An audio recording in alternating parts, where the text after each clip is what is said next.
زیادہ فضیلت آئی ہے احادیث کریمہ میں۔ میرے آقا ارشاد فرماتے ہیں کہ جو شخص جو میرا امتی مجھ محمد پر درود پاک پڑھتا ہے محبت بھرے انداز میں، تو میں اس اپنے امتی کے درود کو سنا کرتا ہوں۔ اور ایک جگہ آقا ارشاد فرماتے ہیں کہ جب بندہ مجھ محمد پر درود پاک پڑھتا ہے تو وہ جب تک نہیں مرے گا جب تک کہ وہ اپنا ٹھکانہ جنت میں نہ بنا لے۔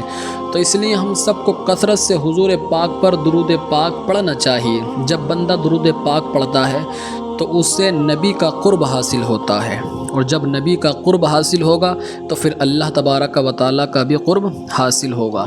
دیکھو درود پاک ایک ایسا وظیفہ ہے، اللہ تبارک و تعالیٰ نہ نماز پڑھتا ہے، اللہ تبارک و تعالیٰ نہ روزہ رکھتا ہے، اللہ تبارک و تعالیٰ کوئی عبادت نہیں کرتا ہے، مگر جب باری آتی ہے درود پاک پڑھنے کی تو اللہ فرماتا ہے کہ ان اللہ و ملائکتہ یصلون علی النبی یا ایھا الذین آمنوا صلوا علیہ وسلموا تسلیما۔ اے ایمان والو، میں بھی درود پاک پڑھتا ہوں حضور پر، اور میرے فرشتے بھی درود پاک پڑھتے ہیں، تم بھی میرے نبی پر درود پاک پڑھا کرو۔ تو درود پاک ایک ایسا وظیفہ ہے، ایک ایسا عمل ہے کہ جس کو رب تعالی بھی حضور پر درود پاک پڑھتا ہے اور اس کے فرشتے بھی درود پاک پڑھا کرتے ہیں۔ تو اسی سے اندازہ لگایا جا سکتا ہے کہ درود پاک کتنا پاکیزہ اور کتنا اچھا وظیفہ ہے کہ اللہ کوئی عمل نہیں کرتا، نہ نماز پڑھتا ہے نہ روزہ رکھتا ہے، مگر حضور پر درود پاک بھیجتا ہے۔ ایک بچی تھی، اس کا واقعہ ذرا سماعت کریں۔ ایک اللہ کے ولی ہیں کہ جن کا نام ہے حضرت سلیمان محمد بن جزولی رحمۃ اللہ تعالی علیہ۔ وہ کسی جنگل میں جاتے ہیں، اور جنگل میں جانے کے بعد نماز ظہر کا وقت ہوتا ہے۔ وہ پانی کو تلاش کر رہے ہیں کہ پانی کو تلاش کرنے کے بعد وضو کر کے نماز ظہر کو ادا کروں گا، مگر پہلے کے دور میں پانی بہت کم پایا جاتا تھا اور جنگل کا علاقہ تھا، تو ان کو پانی نہ ملا۔ تو دور تک انہوں نے دیکھا تو وہاں ان کو ایک کنواں دکھا۔ جیسے ہی کنواں ان کی آنکھوں کے سامنے نظر آیا تو وہ اس کنویں کے پاس جاتے ہیں، اور جانے کے بعد کنواں تو نظر آ گیا، مگر پانی نکالنے کے لیے ڈول نہیں تھا، نہیں رسی تھی نہیں ڈول تھا۔ اب وہ اللہ کے ولی وہاں پر کھڑے ہیں جن کا نام ہے محمد سلیمان بن جزولی علیہ الرحمہ، پریشان ہیں کہ کس طریقے سے پانی کو باہر نکالا جائے اور وضو کیا جائے، نماز پڑھی جائے۔ تو بغل میں ایک کوٹھری تھی کچی مٹی کا گھر تھا، تو وہاں اس کی چھت پہ ایک چھوٹی سی بچی کھڑی تھی جو نابالغ بچی تھی، نہ اس پہ نماز فرضی، نہ روزہ فرض تھا، نہ حج فرض تھا، نہ زکوٰۃ فرض تھی۔ تو وہ مسکرا رہی تھی، اور مسکراتے مسکراتے وہ وہاں پر آ گئی، اور آنے کے بعد اس نے کہا کہ آپ کا نام کیا ہے؟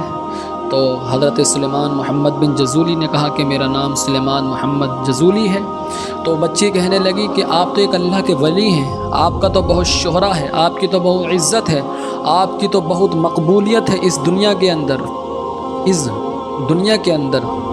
تو اس بچی نے کہا آپ ایک پانی کو اوپر نہیں لا سکتے، یعنی کنویں سے پانی باہر نہیں لا سکتے؟ تو حضرت سلیمان بن جزولی نے کہا کہ پانی کیسے لاؤں، نہیں ڈول ہے نہیں رسی ہے۔ تو اس بچی نے کہا کہ میں لا کر کے دکھاتی ہوں۔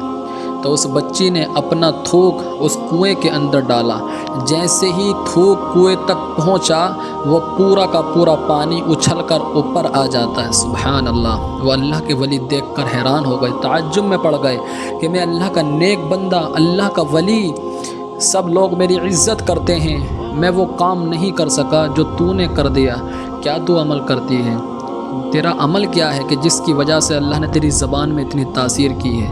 تو بچی کہنے لگی حضور، نہ میں نماز پڑھتی ہوں، نہ میں روزہ رکھتی ہوں، نہ میں حج کرتی ہوں، نہ زکوٰۃ دیتی ہوں، یہ تو سب چیزیں میرے اوپر بھی فرض نہیں ہیں، بس میں ایک عمل کرتی ہوں، رات کو سونے سے پہلے حضور صلی اللہ علیہ وسلم کی بارگاہ میں محبت بھرے انداز میں 1000 مرتبہ درود پاک پڑھ کے سویا کرتی ہوں۔ تو اللہ تبارک و تعالیٰ نے درود پاک کی برکت سے میری زبان میں اتنی تاثیر عطا فرما دی ہے۔ سبحان اللہ! تو دیکھو درود پاک کی کتنی تاثیر ہے کتنی برکت ہے کہ وہ بچی درود پاک اتنا پڑھتی تھی کہ اللہ نے اس کی زبان میں اتنا اثر پیدا کر دیا کہ اس نے اپنا تھوک پانی پر ڈال دیا تو اللہ نے پانی کو اوپر نکال دیا، یعنی اچھل کر اوپر آ جاتا ہے۔ وہ اللہ کے ولی وضو کر کے نماز کو پورا پڑھ لیتے ہیں۔ یہ اللہ کے ولی وہ ہیں کہ جنہوں نے دلائل الخیرات شریف کو لکھا ہے، یعنی درود شریف کی ایک کتاب ہے، بہت بڑی کتاب ہے، معتبر کتاب ہے، تو اس کتاب کے مصنف ہیں، انہوں نے لکھا ہے